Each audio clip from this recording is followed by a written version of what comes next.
T'es-tu déjà demandé ce que ça fait de peser plus de 150 kg de pur muscle ? Aujourd'hui, je te présente les culturistes les plus monstrueux et lourds qui aient jamais foulé une scène. Ces titans n'ont pas seulement repoussé les limites de la taille, ils ont porté leur corps à des niveaux extrêmes. Certains d'entre eux soulevaient plus de 400 kg à la salle de sport et mangeaient assez pour nourrir une famille entière. Tu imagines porter ce poids chaque jour ? Tu vas être surpris de savoir combien le numéro 1 pesait. Commençons par un bonus, Ronnie Coleman, le roi des bêtes. Ronnie Coleman, connu comme le roi, a redéfini ce que signifie être un culturiste massif. Il n'a pas seulement dominé la scène en remportant 8 titres consécutifs de Mister Olympia, mais il l'a fait avec une taille et une masse musculaire quasi surnaturelles. Ronnie pouvait peser entre 135 et 140 kg en période de repos, puis environ 130 kg en compétition, gardant une combinaison impressionnante de volume et de définition musculaire. L'un des aspects les plus iconiques de Coleman était sa force incroyable. Ce n'était pas juste être gros, c'était aussi soulever des poids monstrueux. Il faisait des squats avec plus de 360 kg et des deadlifts avec 365 kg. Des exploits démontrant sa puissance et son endurance. Il s'entraînait d'une manière que peu pouvaient égaler, poussant toujours son corps à la limite. Savais-tu que son entraînement constant et son mode de vie brutal ont eu un coût élevé sur sa santé ? Malgré plusieurs opérations de la hanche et de la colonne, Ronnie n'a jamais arrêté de s'entraîner. Cette dévotion a fait de lui une légende vivante, et même après sa retraite, son influence continue de marquer les nouvelles générations de culturistes. Mais tu imagines tout ce poids, tant en muscles qu'en blessures ? Ronnie l'a fait et a laissé un héritage difficile à surpasser. 10. Lou Ferrigno, l'Hulk original. En 10e position, nous avons l'iconique Lou Ferrigno, mieux connu sous le nom de l'Hulk de la télévision. Il n'était pas seulement impressionnant sur scène, mais il a aussi dominé les écrans hollywoodiens avec son rôle dans la série L'incroyable Hulk. Son physique le rendait parfait pour incarner ce géant vert, mais derrière ce succès télévisé se cachait un géant du culturisme qui a marqué l'histoire. Ferrigno pesait environ 136 kg hors saison et entre 125 et 130 kg en compétition. Ce qui distinguait Lou, ce n'était pas seulement sa taille, mais sa stature imposante de 1,96 m, ce qui en faisait une véritable montagne de muscles. À la salle, sa force était incomparable. On raconte que Ferrigno faisait du développé couché avec 230 kg et des squats avec 300 kg, et ce, avec une aisance impressionnante malgré sa taille. Lou a aussi dû affronter de grands défis personnels, souffrant d'une perte auditive depuis l'enfance, ce qui l'a obligé à travailler encore plus dur pour s'améliorer et se démarquer. Sa persévérance ne l'a pas seulement mené à devenir l'un des plus grands culturistes de tous les temps, mais aussi une inspiration pour des millions de personnes. Dorian Yates, le maître de la densité musculaire. Un culturiste qui a changé la donne pour toujours. Connu pour son approche de la densité musculaire et son physique impressionnant à grain fin, Dorian pesait entre 122 et 125 kg en compétition, atteignant 135 kg hors saison. Ce qui le rendait vraiment spécial, c'était sa capacité à allier taille et définition comme jamais auparavant.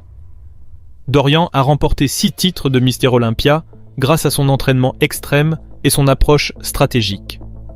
Il faisait des deadlifts avec 320 kg et du développé couché avec plus de 200 kg. Sa routine reposait sur le principe de l'échec musculaire, chaque série était poussée à la limite absolue. Pour lui, ce n'était pas la quantité de répétitions qui comptait, mais la qualité et l'intensité. Le plus impressionnant chez Yates était sa philosophie d'entraînement. Tandis que d'autres culturistes faisaient de longues et épuisantes séances, Dorian préférait des sessions courtes, mais d'une intensité extrême. Cette méthode lui a permis de bâtir un corps qui semblait taillé dans la pierre, redéfinissant ce que signifie être en forme pour une compétition. Paul Dilley, le monstre qui intimidait les juges. Paul Dilley était une véritable force de la nature. Avec ses 1,88 m et un poids hors saison de 150 kg, Dilley était une montagne de muscles qui intimidait beaucoup. En compétition, il descendait à 135 à 140 kg, mais son volume musculaire restait si impressionnant qu'il semblait défier les lois de la physique. Dillett se distinguait par sa structure musculaire colossale, notamment son dos et ses pectoraux qui semblèrent sculptés dans la pierre. Cependant, un des inconvénients de sa grande taille était qu'il avait souvent des problèmes de symétrie et de définition, ce qui a limité son succès sur les grandes scènes comme le Mister Olympia. Malgré ces défis, sa masse pure et sa présence sur scène étaient si impressionnantes qu'il est devenu une figure légendaire dans la communauté du culturisme. Quand on voyait Dillett, on ne pouvait s'empêcher d'être bouche bée devant l'ampleur de son physique. Günther Schlierkamp, le géant allemand. Günther Schlierkamp est un culturiste allemand qui a laissé une marque indélébile dans le sport. Avec 1,85 m et un poids hors saison de 150 kg, Schlierkamp était connu pour son charisme et son physique impressionnant. En compétition, il descendait entre 135 et 140 kg, mais restait un géant sur scène. Ce qui rend Schlierkamp particulièrement mémorable, c'est sa victoire surprise contre Ronnie Coleman au Show of Strength 2002, l'une des plus grandes surprises de l'histoire du culturisme. Cette victoire a propulsé Schlierkamp sous les projecteurs. Bien qu'il n'ait jamais gagné un Mister Olympia, sa capacité à défier les meilleurs lui a valu le respect de la communauté. Il était également réputé pour son entraînement lourd, faisant des squats avec plus de 300 kg et possédant une éthique de travail implacable. Malgré sa taille, sa personnalité charismatique a fait de lui l'un des culturistes les plus appréciés, et il est resté dans l'histoire comme l'un des rares à faire paraître Ronnie Coleman petit. Le titan moderne, Jay Cutler.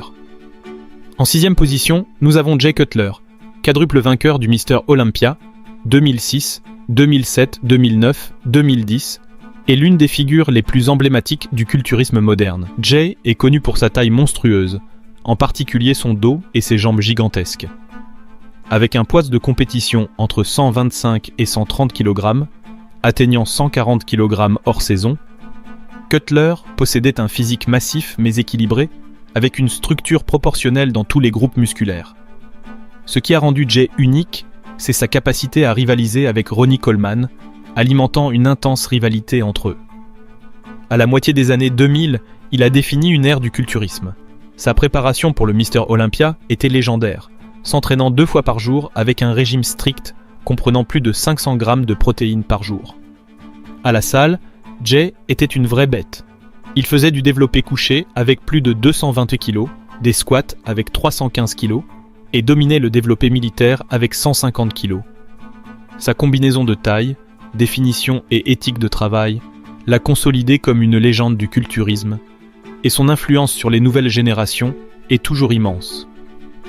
Jay a inspiré beaucoup, non seulement par son physique, mais aussi par son sens des affaires et sa longévité dans le sport. Jusqu'ici, nous avons vu quelques véritables monstres du culturisme. Mais dis-moi, quel titan penses-tu qui va prendre la première place? Laisse ton avis dans les commentaires. Nasser El Sonbati, l'intellectuel du culturisme, était connu pour sa masse musculaire impressionnante et son approche méticuleuse de la discipline. Mesurant 1,80 m, Nasser atteignait un poids de compétition de 130 à 135 kg, tandis qu'en hors-saison, il pesait entre 145 et 150 kg. Ce qui distinguait Nasser de nombreux autres culturistes, c'était sa capacité à conserver une énorme masse musculaire tout en maintenant une définition musculaire tranchante. Nasser fut un compétiteur redoutable dans les années 90 et au début des années 2000, accumulant de nombreux podiums au Mister Olympia, notamment une 2e place en 1997, une édition où beaucoup pensent qu'il aurait dû gagner. Il était surnommé « l'intellectuel du culturisme », en raison de son éducation et de sa manière articulée de parler de l'entraînement. Nasser pouvait faire du développé couché avec plus de 220 kg et était célèbre pour sa capacité à endurer des entraînements d'une brutalité extrême. Sa dévotion à l'entraînement lourd et à une alimentation rigoureuse l'a maintenu au sommet du culturisme pendant plus d'une décennie. Malheureusement, Nasser est décédé en 2013 à l'âge de 47 ans. Mais son héritage en tant que l'un des plus grands et respectés culturistes de l'histoire reste vivant dans la mémoire des fans. Markus Rühl, le monstre allemand. À la 4e place, nous retrouvons Markus Rühl, connu pour être l'un des culturistes les plus massifs de tous les temps. Son physique était si imposant qu'il semblait souvent irréel. En compétition, Marcus pesait environ 125 kg, mais en hors-saison, il pouvait atteindre entre 145 et 150 kg. Il possédait l'un des tours de poitrine les plus impressionnants de l'histoire du culturisme. Ce qui frappait le plus chez Rull, ce n'était pas seulement sa taille, mais aussi sa structure osseuse qui lui permettait de porter d'énormes quantités de muscles sans paraître disproportionné. Ses épaules étaient colossales et sa pose de double biceps de face semblait venir d'un autre monde. En termes de force, Marcus était l'un des plus puissants de sa génération. Développé couché à 270 kg, squat à 340 kg et soulevé de terre à plus de 350 kg. Son approche axée sur un volume extrême le distinguait de ses contemporains. Bien qu'il n'ait jamais remporté un Mister Olympia, ses participations dans les compétitions des années 90 et 2000 ont laissé une marque indélébile. Marcus reste une figure populaire du culturisme grâce à son honnêteté brute et sa dévotion à l'entraînement intense. Roelly Winklaar, elle connue pour avoir certains des bras les plus gros et les plus développés de l'histoire du culturisme, Roelly pesait entre 130 et 135 kg en compétition et dépassait les 145 kg en hors-saison. Il s'est taillé une place parmi les géants de ce sport. Son esthétique et sa définition musculaire, combinées à son volume massif, faisaient de lui un des concurrents les plus redoutés sur scène. Ce qui impressionne le plus chez Roelly, c'est sa capacité à maintenir une taille relativement fine, malgré une énorme masse musculaire dans les épaules, les bras et les jambes. Ses biceps et triceps sont légendaires, et à son apogée, on estime que ses bras dépassaient les 60 cm de circonférence. En termes de force, Roelly a été vu en train de faire du développé couché avec plus de 220 kg, et sa puissance au curl biceps est souvent évoquée dans le monde du culturisme. Surnommé The Beast, Roelly a eu une carrière marquante au Mister Olympia, se classant parmi les meilleurs au monde et gagnant le respect de ses pairs et des fans. Sa présence massive et son charisme sur scène font de lui l'un des culturistes les plus mémorables de cette époque. Big Ramy, le pharaon égyptien. Actuellement, il est le culturiste le plus lourd et massif sur la scène compétitive. En compétition, il pèse entre 135 et 140 kg et dépasse les 150 kg en hors-saison. Ramy est connu pour son volume musculaire impressionnant et sa définition. Il a remporté le Mister Olympia en 2020 et 2021, s'imposant comme l'un des culturistes les plus dominants de son époque. Ce qui distingue Ramy, c'est sa capacité à porter une masse musculaire colossale sans compromettre sa symétrie. Malgré sa taille énorme, il parvient à garder une définition musculaire précise, ce qui a été crucial dans ses succès. Côté force, Ramy est impressionnant. Développé couché à plus de 230 kg, squat à 320 kg. Il a placé la barre très haut pour les futurs compétiteurs, prouvant que la masse extrême n'est pas incompatible avec l'esthétique et le contrôle sur scène. Enfin, à la première place de notre classement se trouve le mythique Greg Kovacs. Ce culturiste canadien est largement reconnu comme l'un des hommes les plus massifs à avoir jamais concouru dans le culturisme professionnel. En compétition, Greg pesait environ 160 kg, mais en hors-saison, son poids atteignait 180 kg, faisant de lui le culturiste le plus lourd de l'histoire. Kovacs était une véritable force de la nature. Sa taille lui permettait d'atteindre des niveaux de force phénoménaux. Développé couché à plus de 270 kg, squat à plus de 400 kg. Greg est malheureusement décédé en 2013, mais son héritage en tant que l'un des culturistes les plus grands et les plus forts perdure. Il a été une source d'inspiration pour de nombreux passionnés cherchant à repousser les limites du volume et de la force dans le culturisme. Que faut-il pour s'opposer au système qui contrôle ta carrière? Dire ce que personne n'ose dire et pourtant être considéré comme l'un des culturistes les plus emblématiques de l'histoire? Voici l'histoire de Lee Priest, l'homme qui, avec seulement 1,63 m de hauteur, a conquis les plus grandes scènes du culturisme, battu des légendes comme Ronnie Coleman et est devenu un symbole de rébellion dans un sport rempli de politique et de favoritisme. Depuis les jours où il a subi du harcèlement dans son enfance jusqu'au moment où il a défié ouvertement l'IFBB, voici l'histoire de Lee Priest. Lee Andrew Priest est né le 6 juillet 1972 à Newcastle, en Australie, une ville côtière où les sports de plein air et l'esprit de compétition étaient monnaie courante.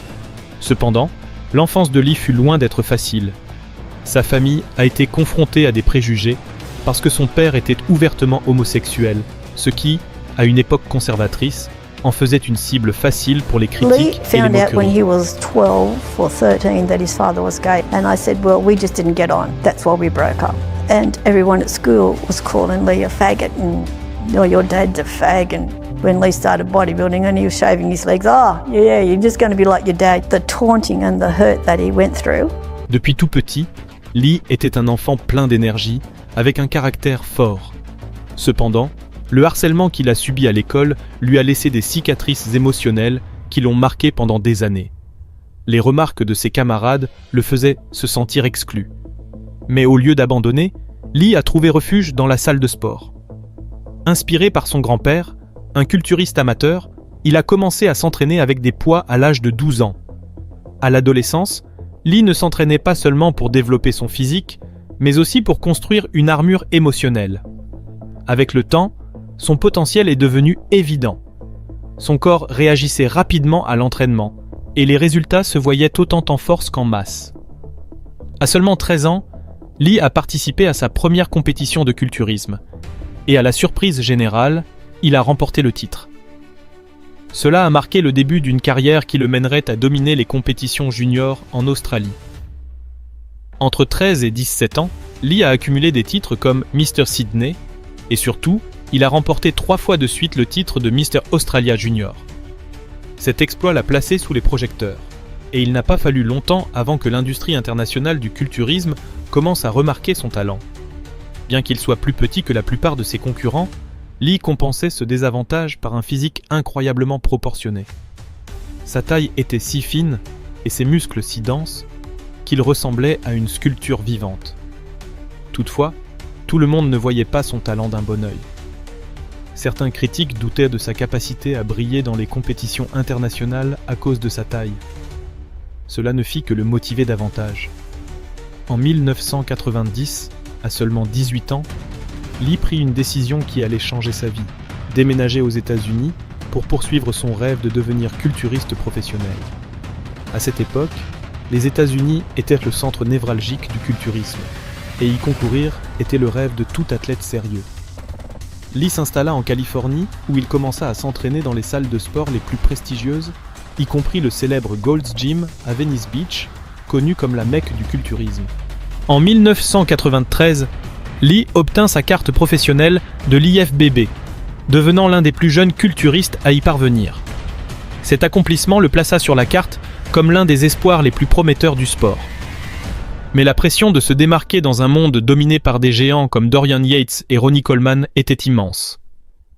L'un des moments les plus marquants de la carrière de Lee fut lorsqu'il affronta Ronnie Coleman et le battit à 5 reprises en une seule année. I was a young kid coming up and I said to my mum, I want to be a bodybuilder, and I picked, say, this person's name, type in Lee Priest's name, what's he ever done? Competed, doing what he does, but yet I was the bad guy. Un exploit que personne d'autre ne peut revendiquer. L'une de ces compétitions fut le Ironman Pro de 1997, où Ronnie lui-même affirma que sa défaite contre Lee Priest fut la plus douloureuse de toute sa carrière. Elle le plongea dans une dépression et le poussa à quitter le culturisme pendant un court laps de temps. Cette victoire fut un rappel pour tous que la taille ne faisait pas tout dans le culturisme, et elle lui valut le surnom de « abatteur de géants ». Il a battu les meilleurs, y compris des noms comme Flex Wheeler, Kevin Levron et Sean Ray, se distinguant toujours par sa symétrie et son esthétique. Bien qu'il n'ait jamais remporté un titre de Mister Olympia, sa capacité à rivaliser avec les géants du sport a fait de lui une figure respectée. Dès le début de sa carrière, Lee Priest a montré qu'il n'avait pas peur de dire ce qu'il pensait. Dans un sport où de nombreux concurrents préfèrent rester silencieux pour ne pas compromettre leurs opportunités, Lee faisait figure de voix dissidente. Il parlait ouvertement de sujets tabous tels que le favoritisme dans les compétitions, la corruption au sein de l'IFBB et l'usage de substances dopantes, ce qui faisait de lui une personnalité polarisante mais authentique. Lorsque Lee a obtenu sa carte professionnelle en 1993, beaucoup pensaient qu'il deviendrait l'un des visages du culturisme. Son physique compact et symétrique le faisait sortir du lot, mais c'est aussi sa personnalité directe qui le distinguait. Cette attitude lui a cependant rapidement attiré des ennuis. Il critiquait fréquemment les décisions des juges, dénonçant un favoritisme envers certains athlètes plus vendables, ou mieux connectés avec les organisateurs. Cette position était particulièrement visible lors des Mister Olympia, où il alla jusqu'à suggérer que les résultats étaient prédéterminés pour favoriser les noms les plus lucratifs pour l'IFBB, comme Arnold Schwarzenegger à son époque, ou Ronnie Coleman plus tard. Ces déclarations ne passèrent pas inaperçues et commencèrent à nuire à sa relation avec les promoteurs. La suspension de Lee Priest, en 2006, fut l'apogée d'une relation déjà fracturée. L'IFBB justifia cette sanction par sa participation à des compétitions d'autres fédérations comme la NABA, ce qui enfreignait leur règlement. Toutefois, beaucoup de ses fans et certains experts pensent que cette suspension fut également une punition pour ses critiques constantes envers la fédération. Cette suspension eut des conséquences dévastatrices. Non seulement elle l'empêcha de participer aux événements les plus prestigieux du monde, mais elle entacha aussi sa réputation dans le circuit professionnel. Ce bannissement du circuit principal eut un impact émotionnel profond sur Lee. Bien qu'il ait tenté de poursuivre sa carrière en participant à des compétitions indépendantes et en organisant ses propres événements, le rejet de l'IFBB l'affecta plus qu'il ne voulait l'admettre. Selon des proches, Lee commença à se sentir marginalisé dans un sport auquel il avait consacré toute sa vie. Pendant son absence de l'IFBB, Lee continua à s'entraîner et à concourir dans d'autres fédérations.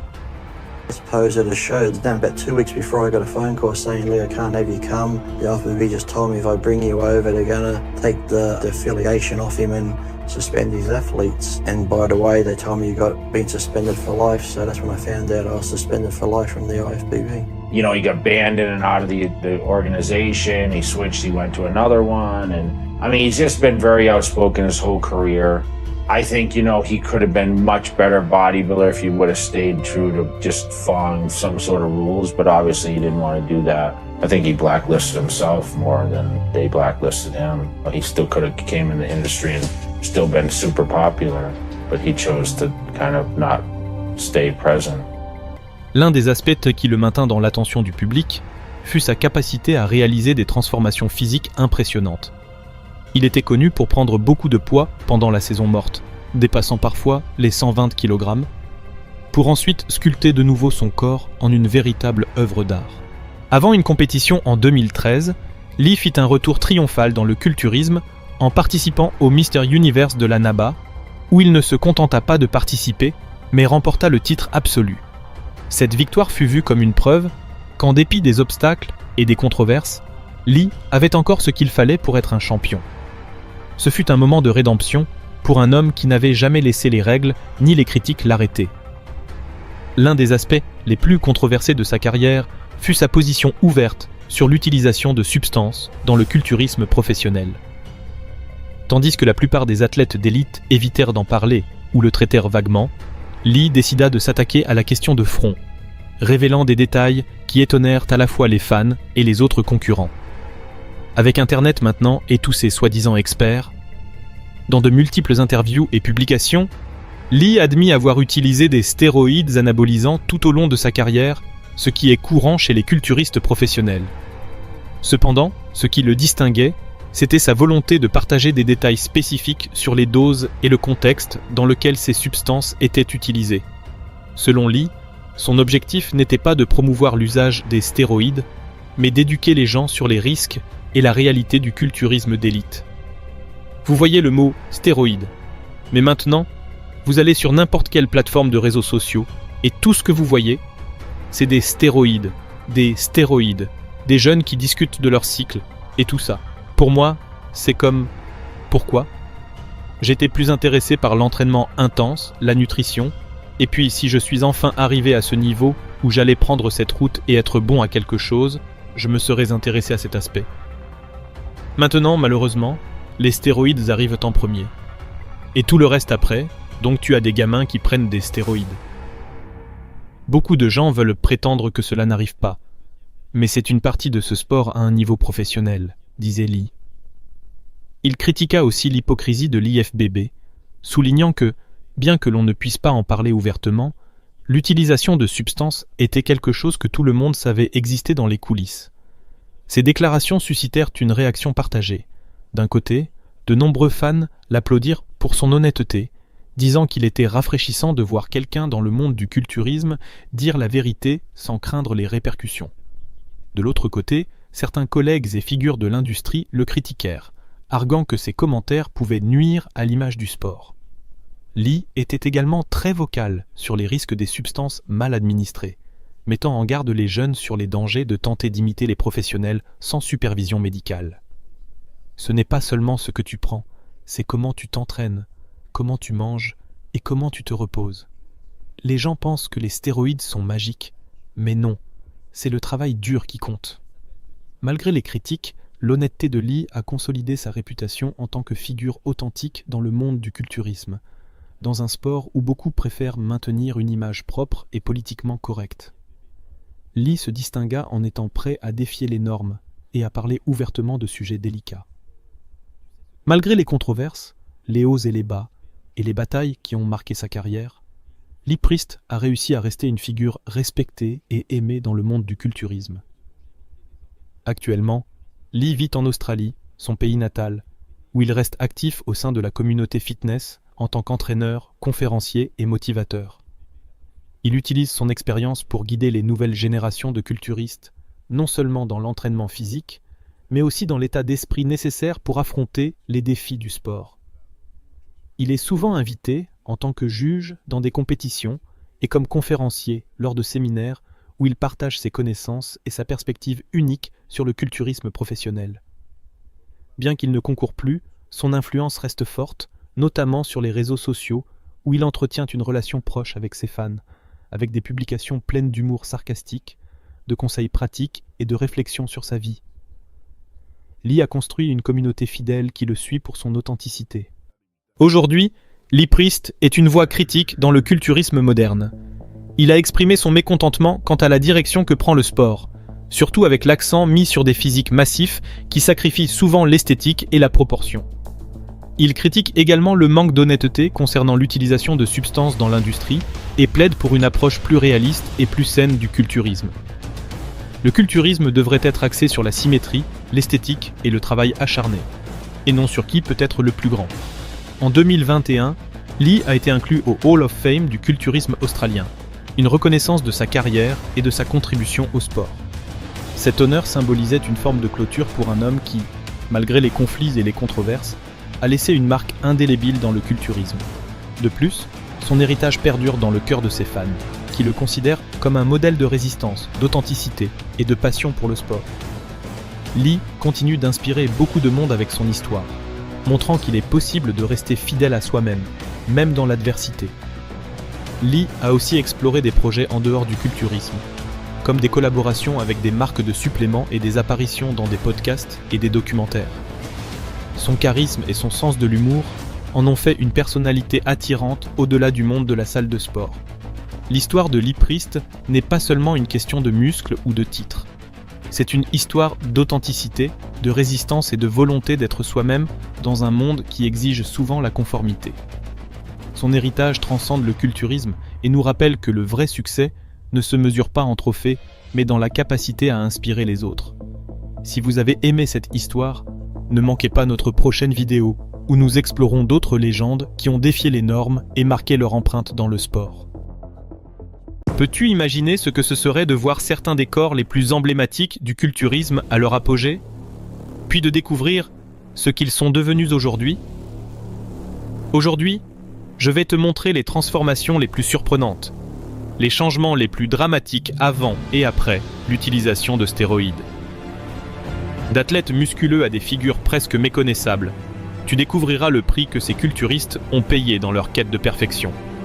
Reste jusqu'à la fin, car ce que tu es sur le point de voir te laissera sans voix. Carrie D'Azzola, connue dans le monde du culturisme comme l'une des femmes les plus fortes de son époque, a commencé sa carrière avec un physique déjà impressionnant, fruit de nombreuses années d'entraînement rigoureux.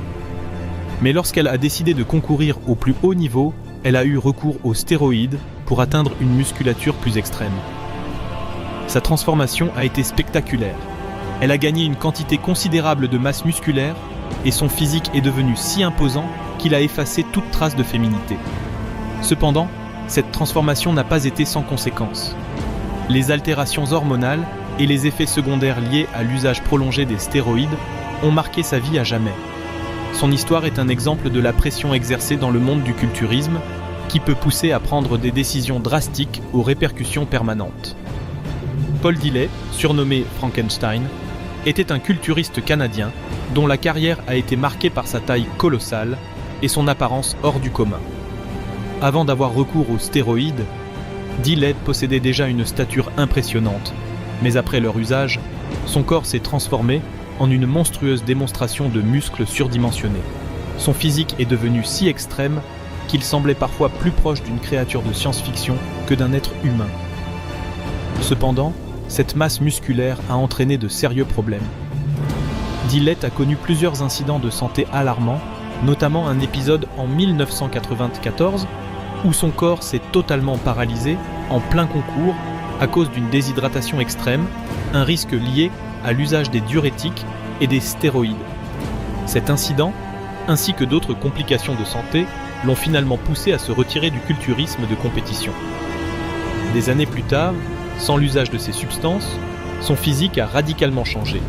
Il a perdu toute sa masse musculaire, mais cela lui a peut-être sauvé la vie. Günther Schlierkamp, surnommé le géant allemand, s'est imposé sur la scène du culturisme dans les années 90 et au début des années 2000. Avant d'utiliser des stéroïdes, Günther possédait déjà une charpente impressionnante, mais c'est sa transformation qui l'a propulsé sous les projecteurs. Grâce aux stéroïdes, il a acquis une masse musculaire phénoménale qui a fait de lui un adversaire redoutable dans les compétitions de Mister Olympia. Son moment de gloire est survenu en 2002 lorsqu'il a battu Ronnie Coleman lors du Show of Strength, un exploit que peu avaient réussi. Cependant, comme beaucoup de ses contemporains, l'usure physique et les effets secondaires des stéroïdes l'ont rattrapé, le poussant à prendre sa retraite plus tôt que prévu et à choisir une vie plus saine. Ce choix a conduit à un changement drastique de son apparence. Bien qu'il reste en bonne condition physique, il a perdu une grande partie de sa masse musculaire, privilégiant sa santé et sa longévité. Il savait que s'il continuait à utiliser ces substances et à maintenir son physique monstrueux, il en subirait des conséquences irréversibles. Ronnie Coleman est synonyme de puissance et de masse musculaire dans le monde du culturisme. 8 fois vainqueur consécutif de Mister Olympia, Coleman était connu pour posséder l'un des physiques les plus imposants et les plus définis de l'histoire du sport. Avant l'usage des stéroïdes, il avait déjà une musculature impressionnante, mais c'est sa transformation qui l'a érigé en légende. Cependant, cette croissance fulgurante a eu un prix. Au fil des ans, Coleman a subi de nombreuses opérations du dos, des hanches et de la colonne vertébrale, le laissant avec de graves limitations physiques. Aujourd'hui, Ronnie Coleman mène une vie bien différente, avec une mobilité réduite et une musculature bien moins imposante qu'à son apogée, rappelant ainsi le prix que l'on peut payer pour atteindre la grandeur dans le culturisme. Nicole Bass fut l'une des femmes les plus musclées à avoir concouru dans le culturisme féminin. Avant l'usage des stéroïdes, son physique était déjà impressionnant, mais c'est sa transformation qui l'a fait sortir du lot dans un sport dominé par les hommes. Sa taille et sa force étaient telles qu'elle a brisé les barrières du culturisme féminin, atteignant des niveaux de compétition que peu de femmes avaient osé rêver. Cependant, cette transformation a également apporté son lot de défis, tant sur le plan personnel que professionnel.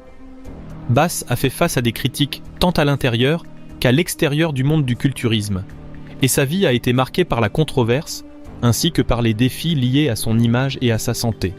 Nicole Bass a été hospitalisée en raison de maladies associées à l'usage prolongé de stéroïdes et, quelque temps plus tard, à l'âge de 52 ans, elle est décédée d'un accident vasculaire cérébral et d'une crise cardiaque causée par ces mêmes substances.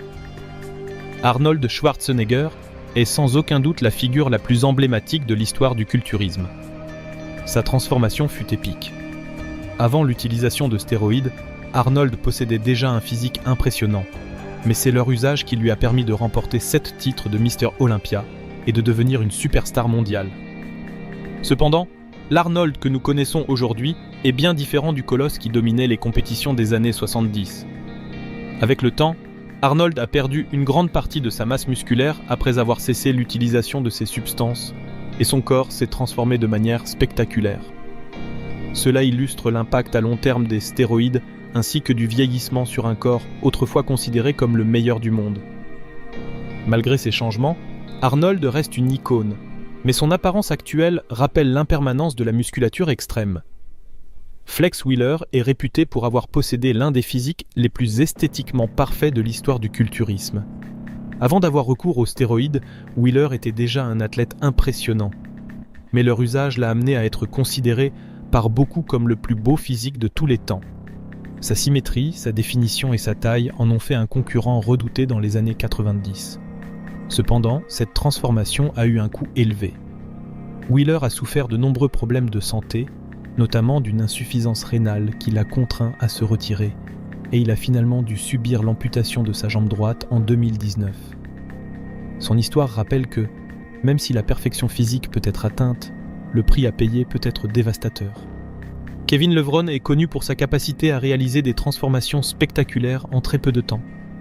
Avant les stéroïdes, Levrone possédait déjà un physique impressionnant, mais leur usage lui a permis d'atteindre les sommets du culturisme, affrontant les meilleurs et terminant à plusieurs reprises 2e de Mister Olympia. Sa capacité à prendre rapidement de la masse musculaire et à revenir à la compétition après de longues pauses était légendaire. Cependant, ce cycle constant de prise et de perte de muscles a aussi eu un impact sur sa santé et son bien-être à long terme.